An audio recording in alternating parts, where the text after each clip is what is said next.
Hello everyone, आप लोग का स्वागत है बाबू एडवांस मैन्युफैक्चरिंग प्रोसेस के पाठशाला में। बाबू आज आप लोग के सामने बाबू वीडियो लेक्चर नंबर बाबू 16 लेकर आए हैं बाबू एडवांस मैन्युफैक्चरिंग प्रोसेस सब्जेक्ट में बाबू, जिसमें कि आज हम बात करने वाले हैं एक और मोस्ट इम्पोर्टेंट टॉपिक के बारे में बात करेंगे, जिसमें कि आज हम बात करने वाले हैं ऑपरेटिंग पैरामीटर्स इन एलबीएम प्रोसेस।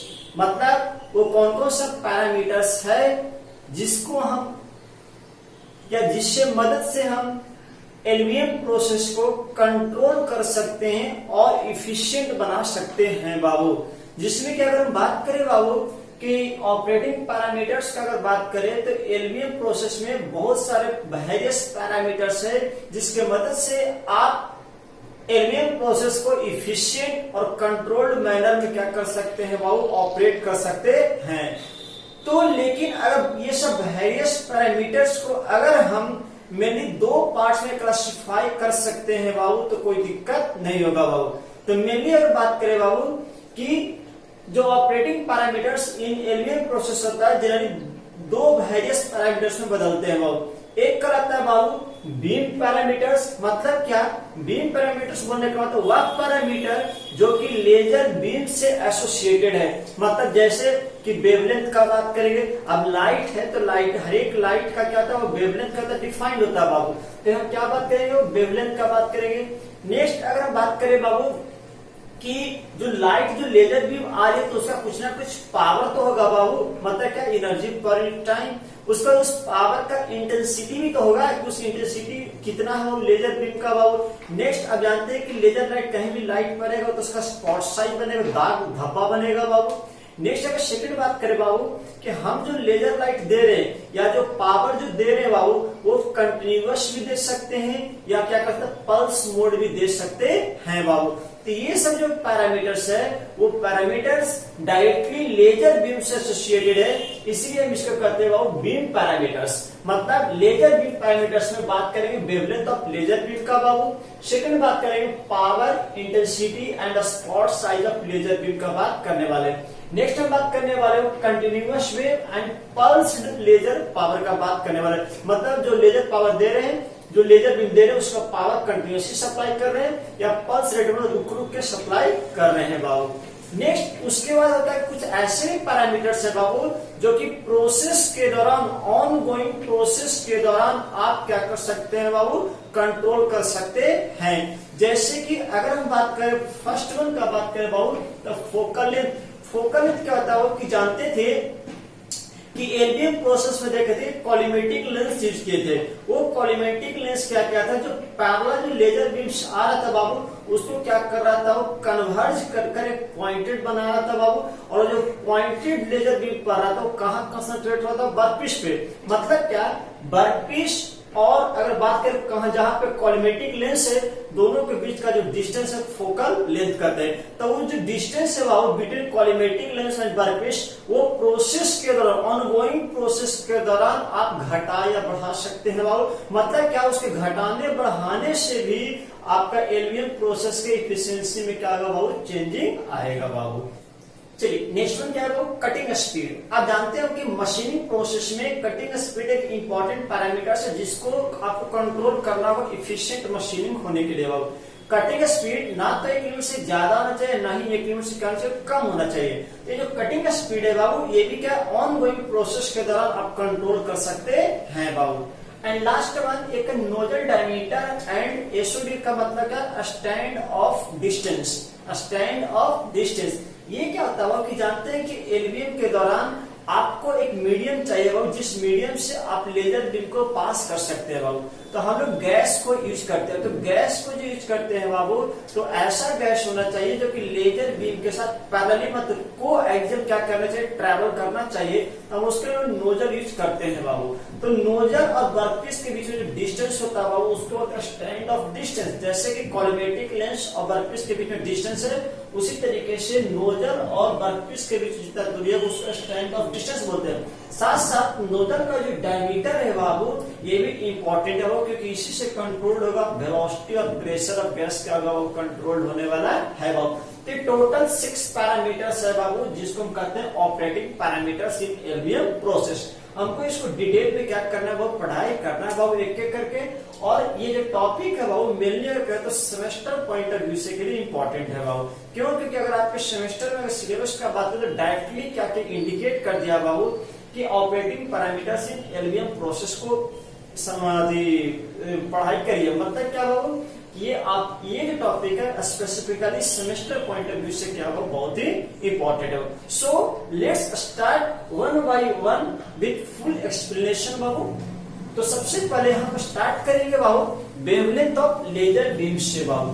तो वेवलेंथ अगर बात करें तो आप जानते हैं कि हर एक लाइट के लिए वेवलेंथ होता है बाबू। तो वेवलेंथ एक ऐसा प्रॉपर्टी है बाबू लाइट का, जिससे कि ये डिसाइड होता है कि लाइट अगर कोई मेटालिक सरफेस पर स्ट्राइक कर रहा है तो लाइट वो कितना उस मेटालिक सरफेस में एब्जॉर्ब होगा या उस मेटालिक सरफेस से कितना रिफ्लेक्ट होगा। ये टोटल ये बात डिपेंड करता है वेवलेंथ ऑफ लाइट से बाबू। तो जनरली कहा जाता है कि लेजर बीम का जो वेवलेंथ होता है बाबू वो एक्चुअली में स्मॉल होना चाहिए। क्यों? क्योंकि अगर स्मॉल वेवलेंथ वाला लाइट ज्यादा क्या होता है मेटल सरफेस में एब्जॉर्ब हो जाता है और कम से कम रिफ्लेक्ट होता है। अब सोचिए कि जिस मेटालिक वर्कपीस आपको मेटल को रिमूव करना है तो किसका यूज कर रहा हूं, हीट एनर्जी को एब्जॉर्ब कर रहा है। तो हीट किसके फॉर्म में, लेजर की मदद से मिला। अगर लेजर लाइट अगर स्ट्राइक किया मेटल सरफेस अगर ज्यादा रिफ्लेक्ट ही कर गया तो क्या वो मेटेलिक सरफेस एब्जॉर्ब कर पाएगा, नहीं कर पाएगा। तो हमें इस तरीके का लाइट चाहिए जो कि ज्यादा से ज्यादा एब्जॉर्ब हो मेटेलिक सरफेस में और कम से कम रिफ्लेक्ट हो। तो उसके लिए आपको वेवलेंथ क्या रखना पड़ेगा, लेजर बीम का कम रखना पड़ेगा। और यही कारण है बाबू कि जो हम 3 तरीके का लेजर्स यूज किए थे बाबू। एक रूबिक का बात किए थे जिसमें कि एल्युमिनियम ऑक्साइड विद क्रोमियम का बात किए थे। एक बोले थे बाबू कि नियोवेडियम ग्लास यूज कर सकते हैं और एक नियोवेडियम याग यूज कर सकते हैं बाबू। तो लेकिन सबसे अच्छा कौन है, रूबी ही है। क्यों? क्योंकि रूबी का बात करें तो उसका जो वेवलेंथ होता है वो ओनली 0.7 माइक्रोमीटर होता है। बाकी नियोवेडियम ग्लास और नियोवेडियम याग का बात करें बाबू, इन लोग का वेवलेंथ 1.06 और 1.07 माइक्रोमीटर होता है बाबू। तो सोचिए कि वेवलेंथ किसका कम है बाबू, रूबी का कम है। तो मतलब क्या वो रूबी वाला ज्यादा से ज्यादा क्या होगा बाबू, मेटालिक सरफेस में एब्जॉर्ब होगा और कम से कम रिफ्लेक्ट होगा। नेक्स्ट अगर बात करें कि एक तरीके बता दें कि गैस फॉर्म लेजर से यूज कर सकते हैं। CO2 का बात करें, ऑर्गन का बात करें, नियोन का बात करें तो CO2 का जो वेवलेंथ होता है 10.06 माइक्रोमीटर होता है। तो सोचिए CO2 अगर लेजर यूज करेंगे बाबू तो ज्यादा से ज्यादा क्या करेगा, रिफ्लेक्ट कर जाएगा और कम से कम क्या होगा, एब्जॉर्ब होगा। आपको मशीनिंग प्रॉपर नहीं हो पाएगा बाबू। यही कारण है, मेन रीजन यही है कि रूबी को हम लोग क्या करते हैं, रूबी लेजर्स को हम लोग यूज करते हैं एलवीएम प्रोसेस में बाबू। तो wavelength of laser beam it should be preferred of small magnitude का, because it will provide greater absorptivity and less reflectivity from the metal surface बाबू। तो ये उम्मीद करता आपको अच्छे समझ में आ गया बाबू। सेकंड अगर बात करें बाबू तो सेकंड जो है बाबू power and intensity of laser beam. जो लेजर बीम आप जो यूज कर रहे हो मशीनिंग पर्पस के लिए, तो उस लेजर बीम का पावर होगा बाबू और पावर इंटेंसिटी होगा। तो बच्चे के माइंड में हमेशा प्रोफेसर पावर और पावर इंटेंसिटी में क्या डिफरेंस है। डिफरेंस थोड़ा सा स्मॉल डिफरेंस है। कैसे कि देखिए, the power of laser system is the total energy emitted in the form of laser light per second. अब लाइट जो है वो is the form of energy और एनर्जी पर टाइम को क्या कहते हैं, पावर कहते हैं। तब पावर ऑफ लेजर सिस्टम क्या होगा बाबू, जो लेजर लाइट टोटल एनर्जी जो इमिट कर रहा है पर सेकेंड, उसी को हम क्या बोलेंगे, पावर ऑफ लेजर सिस्टम बोलेंगे। अब देखिए जो लेजर बीम जो आ रहा था तो कॉलिमेटिक लेंस से आप उसको कन्वर्ज करके पॉइंटेड किए और वो जो पॉइंटेड है तो पूरे वर्कपीस के एरिया पे कंसंट्रेट नहीं हो रहा, वो क्या हो रहा है कि वर्कपीस का स्मॉल एरिया पे क्या हो रहा है, वो कंसंट्रेट हो रहा है। तो जितना एरिया के लिए वो जो पावर ऑफ लेजर बीम है वो कंसंट्रेट करेगा, उसको बोलते हैं इंटेंसिटी। क्या बोलते हो, इंटेंसिटी ऑफ लेजर बीम। मतलब the intensity of laser beam is defined as the power delivered by the area over which power is concentrated. जितने एरिया के लिए आप पावर ऑफ लेजर को कंसंट्रेट करा रहे तो उस टर्म को हम लोग इंटेंसिटी ऑफ लेजर बीम बोलते हैं बाबू। दैट इज इंटेंसिटी को आई से डिनोट कर दीजिए, तो आई का पावर पर यूनिट एरिया। तो इसका यूनिट का बात, तो पावर को वाट में लिखते हैं और एरिया को सेंटीमीटर स्क्वायर में लिखते हो, तो वाट पर सेंटीमीटर स्क्वायर। नेक्स्ट हम लोग देखा कि एलवीएम प्रोसेस का एप्लीकेशन जो बात किए थे, तो लोग वेल्डिंग पर्पस के लिए यूज करते हैं और कटिंग पर्पस के लिए यूज करते हैं।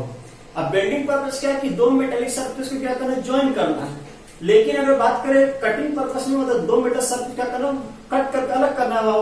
मतलब यही process laser beam machining process ही सेम मशीन वेल्डिंग के लिए यूज कर सकते हैं और कटिंग के लिए यूज कर सकते हैं। तो जब वेल्डिंग के लिए यूज करेंगे बाबू, तो हम माना जाता है कि जो इंटेंसिटी ऑफ लेजर बीम होगा उसका value less than 1.5 into 10⁷ watt per centimetre square होना चाहिए। अगर intensity of laser beam less than 1.5 into 10⁷ होगा वाट पर सेंटीमीटर स्क्वायर, तो वेल्डिंग पर्पस के लिए यूज होगा बाबू। और अगर intensity of laser beam 1.5 into 10⁷ watt per centimetre square से ज्यादा होगा, तो वही लेजर बीम मशीनिंग प्रोसेस किसके लिए, कटिंग पर्पस के लिए क्या होगा, यूज होगा। नेक्स्ट ये दो पढ़ लिए बाबू, पहला क्या wavelength of laser beam, second क्या power intensity of laser beam बाबू। थर्ड वन बात करेंगे बाबू continuous wave and pulse wave of laser beam के बारे में बात करते हैं। अब यहाँ देखिए continuous and pulse wave board बता क्या कि लेजर बीम का जो हम सप्लाई करें समय के साथ क्या हो सकता है, सेम हो सकता है, कंटिन्यूसली सप्लाई कर सकते हैं, या समय के साथ क्या हो सकता है, वो चेंज हो सकता है। मतलब कभी ज्यादा कर रहे हैं, कभी कम कर रहे हैं, कभी नहीं कर रहे हैं। तो यहाँ देखिए ग्राफ से समझते हैं बाबू कि देखिए दो ग्राफ बनाए, energy of beam versus time, energy of beam versus time का दो ग्राफ बनाए। यहाँ देखिए तो समय के साथ कंटिन्यूसली क्या कर रहे हैं, एनर्जी सप्लाई कर रहे हैं, और एक कांस्टेंट रेट से क्या कर रहे हैं बाबू, पावर सप्लाई कर रहे हैं। मतलब लेजर बीम क्या कर रहे हैं बाबू, समय के साथ कंटिन्यूसली क्या कर रहे हैं, सप्लाई कर रहे हैं और कांस्टेंट पावर का कर रहे हैं बाबू। लेकिन अगर यहाँ देखिए बाबू, तो कभी समय के साथ ज्यादा कर रहे हैं, कभी कम कर रहे हैं, कभी ज्यादा कर रहे हैं, कभी बीच में गैप आ जा रहा है बाबू। मतलब क्या यहाँ इसको कहते हैं पल्स वेव, पल्स के रूप में, और यहाँ क्या कहते हैं कंटिन्यूअस वेव। अब जानते हैं कि जो कटिंग एक्शन जो होता है वो एवरेज पावर से होता है। जैसे देखिए कि यहाँ कभी ज्यादा कभी कम है, कभी ज्यादा कभी कम है, तो कहीं भी कोई भी पैरामीटर्स का फ्लक्चुएशंस आता होता है, वहां पे किसका बात करते हैं, एवरेज का बात करते हैं। आप स्टैटिक्स पढ़े होंगे बाबू, तो स्टैटिक्स में एवरेज निकालते हैं, उसी तरीके से बीम का जो हम बात करते थे एवरेज निकालते हैं। तो यहाँ भी देखिए था क्या कि जिस पावर हम जानते हैं कि पावर ऑफ लेजर से हम लोग क्या कर सकते हैं, मशीनिंग या वेल्डिंग कर सकते हैं बाबू। तो जो पावर जो सप्लाई कर रहे हैं तो उसमें बात करते हैं एवरेज पावर का बात करते हैं बाबू। तो जो एवरेज पावर जो होता है बाबू, वो कंटिन्यूअस वेव के साथ ज्यादा होता है, किसके कंपेरिजन में बाबू, पल्स वेव के कंपेरिजन में। मतलब दोनों के कंटिन्यूअस वेव या पल्स वेव का बात करें, दोनों में हम लोग जो एवरेज पावर का जो वैल्यू निकालते हैं, तो कंटिन्यूअस वेव में ज्यादा आता है, वो किसके ऊपर, पल्स वेव में आता है बाबू। दूसरी बात, जो एवरेज पावर है तो उसे से हम लोग कंट्रोल करते हैं कटिंग स्पीड, जो मशीनिंग के दौरान जिस स्पीड से कटिंग होता है बाबू, हम उसका बात करते हैं। तो जो कटिंग स्पीड होता है बाबू, उसको कौन कंट्रोल करेगा, एवरेज पावर। तो कंटिन्यूअस मोड, जो कंटिन्यूअस वेव मोड का बाबू, इससे आप बेटर कंट्रोल, अच्छे तरीके से आप कटिंग स्पीड को कंट्रोल कर सकते हैं बाबू। इसीलिए हम लोग कंटिन्यूअस वेव टाइप का क्या करते हैं बाबू, यूज करने की कोशिश करते हैं बाबू। तो मतलब the average power level in case of continuous wave is more than EW का मतलब क्या, पल्स वेव, और CW का मतलब क्या, continuous wave. Next cutting speed is better control with continuous mode wave. Cutting speed सबसे अच्छा किससे कंट्रोल लगा बाबू, कंटिन्यूअस वेव वाला से, किसके कंपेरिजन, पल्स वेव के कंपेरिजन में। समझ में आ रहा बाबू। तब बात हो रही कटिंग स्पीड, एक और क्या बात करते हैं, पैरामीटर कटिंग स्पीड का बाबू।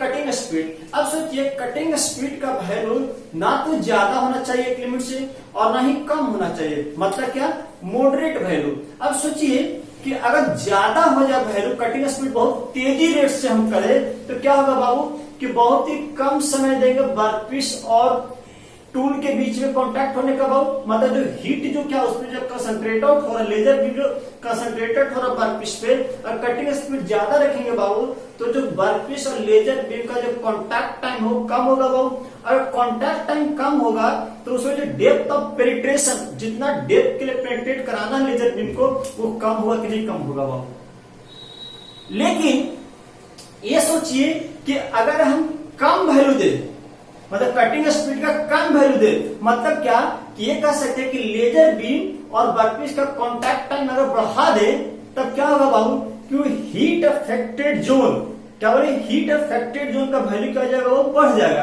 अब सोचिए हीट अफेक्टेड जोन का वैल्यू बढ़ने का मतलब क्या कि जहां पे जेट मशीनिंग करना है उसके आसपास का सभी मेटल क्या हो जाएगा बाबू, हीटअप हो जाएगा। उसको हीटअप होने से क्या होगा बाबू कि मेटल्स में जो ग्रेन्स है, आप ग्रेन्स मेटेरियल्स में पढ़ोगे इंजीनियरिंग मटेरियल्स में, तो ग्रेन्स का स्ट्रक्चर चेंज हो जाएगा, और ग्रेन का स्ट्रक्चर अगर चेंज हो गया तो उस मेटेलिक सरफेस का प्रॉपर्टीज क्या हो जाएगा बाबू, चेंज हो जाएगा कि नहीं हो जाएगा बाबू, जो कि मेरे डिसएडवांटेजेस है। मतलब क्या कि हमें कटिंग स्पीड इस वे में रखना है बाबू कि ना ही तो वहां पे lack of depth of penetration का प्रॉब्लम आए और ना ही हीट अफेक्टेड जोन आए बाबू। इसीलिए लोग कहते हैं बाबू कि it should be moderate value, that is not too small not too large, because small cutting speed will lead to large heat affected zone. उससे क्या होगा, उस मेटेलिक सरफेस का स्ट्रक्चर मतलब ग्रेन्स का स्ट्रक्चर में चेंजिंग आएगा, और उसको ग्रेन्स का स्ट्रक्चर में चेंजिंग आने से प्रॉपर्टी ऑफ मेटेलिक सरफेस क्या करेगा बाबू, चेंज करेगा।